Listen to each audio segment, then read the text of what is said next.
ओम नमः शिवाय। मैं हूँ आचार्य दीपा, आप सभी का बहुत बहुत स्वागत करती हूँ। आज हम बात करें रक्षाबंधन के पर्व पर बांधी जाने वाली राखी के बारे में।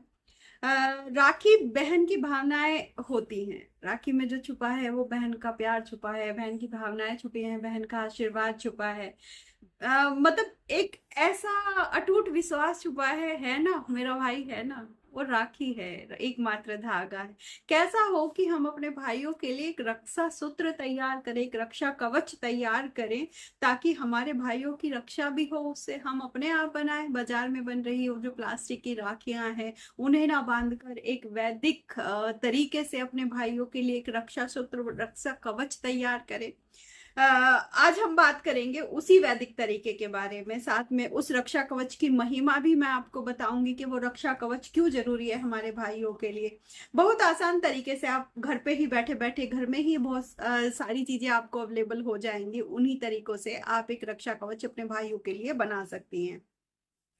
हम आगे बढ़ते हैं और बात करते हैं। इसके लिए आपको 5 वस्तुओं की जरूरत पड़ेगी। 5 वस्तुओं में कौन सी होती है? दूर्वा। दूर्वा आपके घर में ही, आपके घर के आसपास ही आपको अवेलेबल हो जाएगा। अब दूर्वा क्यों?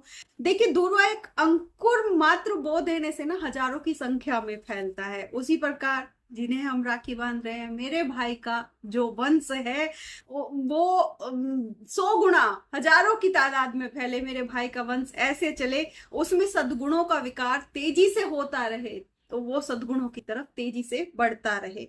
दूर्वा गणेश जी को भी बहुत प्रिय है। गणेश जी भी विघ्न हरता है, हम सब जानते हैं। अर्थात मेरे भाई के जीवन से सभी विघ्नों का नाश हो जाए, उसके जीवन में कोई विघ्न ना रहे, इस भावना से हम दूर्वा उसमें इस्तेमाल करेंगे। दूसरी वस्तु होती है अक्षत। अक्षत यानी कि चावल के दाने। अक्षत ईश्वर में हमारी श्रद्धा है। जो कभी शत विशत ना हो, मेरे भाई के अंदर सदा अक्षत रहे, ईश्वर की श्रद्धा उसके मन में, तो इस भावना से हम अक्षत इस्तेमाल करेंगे। तीसरी वस्तु है केसर। केसर, जो केसर होता है उसकी प्रकृति तेज होती है। अर्थात मेरे भाई के जीवन में जो उसका तेज है वो तेजस्वी बने, उसके जीवन में आध्यात्मिकता और भक्ति का तेजी से विकास हो, इस भावना से हम केसर का इस्तेमाल करेंगे। चौथी वस्तु होती है चंदन। चंदन की प्रकृति शीतल होती है, चंदन की प्रकृति सुगंधित होती है। अर्थात मेरे भाई जिन्हें हम राखी बांध रहे हैं, उनके जीवन में शीतलता बनी रहे, उन्हें कभी भी मानसिक तनाव ना हो, हमेशा वो शीतल बने रहे। साथ साथ उनके जीवन में परोपकार, सदाचार और संयम की सुगंध हमेशा फैली रहे, इस भावना से हम चंदन का इस्तेमाल करेंगे। और पांचवी वस्तु होती है पीली सरसों के दाने। सरसों की प्रकृति तीक्ष्ण होती है, बहुत तेज होती है। अर्थात इससे यह संकेत मिलता है कि समाज में जो दुर्गुण हैं, सामाजिक बुराइयों को समाप्त करने में जो सरसों है वो रोल प्ले करती है।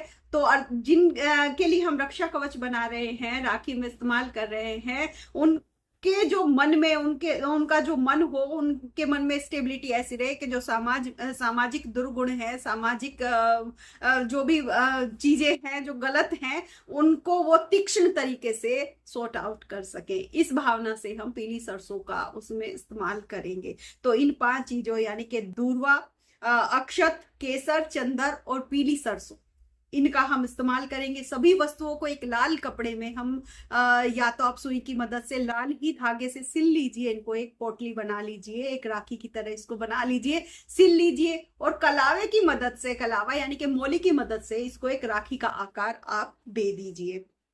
अब इसको आप अपने घर के मंदिर में रखिए। घर के मंदिर में एक कांसे की कटोरी में जल लेकर इसको शुद्ध कीजिए और मंदिर में इसको रखिए। फिर इसे केसर और चंदन का तिलक लगाकर, धूप दीप दिखाकर, पुष्प इसके ऊपर अर्पित कर कर जो हमने एक रक्षा कवच तैयार किया है, पहले यह रक्षा कवच आप गणेश जी के चरणों में आप रख दीजिए और गणेश जी का यह मंत्र आप बोलिए जो स्क्रीन पे आपको दिखाई दे रहा है। उसके बाद विष्णु जी का यह श्लोक बोलिए जो स्क्रीन पर आपको दिखाई दे रहा है।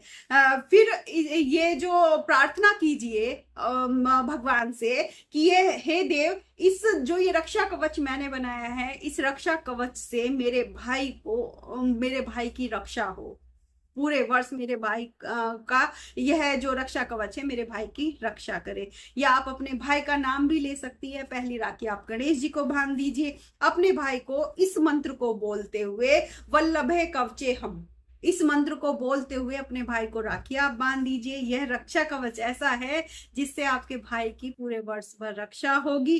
बाजार में प्लास्टिक की राखियां जिनको केवल दिखाई देती हैं, उनसे हो कुछ नहीं रहा है। ये वैदिक तरीके से बनी राखी है। अपने भाई के लिए यह राखी बनाइए, रक्षा कवच तैयार कीजिए। हमारे जो वेद हैं, पुराण हैं, उनमें विधियां लिखी हुई है। यह कवच माता कुंती ने भी तैयार किया था। किनके लिए? अभिमन्यु के लिए, कि उनका वंश ऐसे फैले, उनकी रक्षा हो। जब तक वो धागा, वो राखी उनके हाथ में रही ना, उनकी रक्षा होती रही। तो ये आप इस तरीके से अपने भाई के लिए एक रक्षा कवच बनाइए। केवल औपचारिकता पूरी होती है जो बाजार में बनी हुई राखियां हैं उन्हें बांधकर। इससे भावनाएं जुड़ी हैं, इससे हमारे देवता जुड़े हुए हैं। तो इस राखी का आप इस्तेमाल कीजिए। यह जो वीडियो है, यह जो इन्फॉर्मेशन है, आप दूसरों तक पहुंचाइए। मैं मतलब बहुत बहुत आभारी हूं आपकी, आपने ये वीडियो देखा। देखने के लिए प्लीज चैनल को भी सब्सक्राइब कर दीजिएगा। ऐसी और जानकारियों के मतलब जो आपको मिलते रहे, उनसे जुड़े रहने के लिए प्लीज आप बेल आइकन को भी प्रेस कर दीजिएगा। धन्यवाद।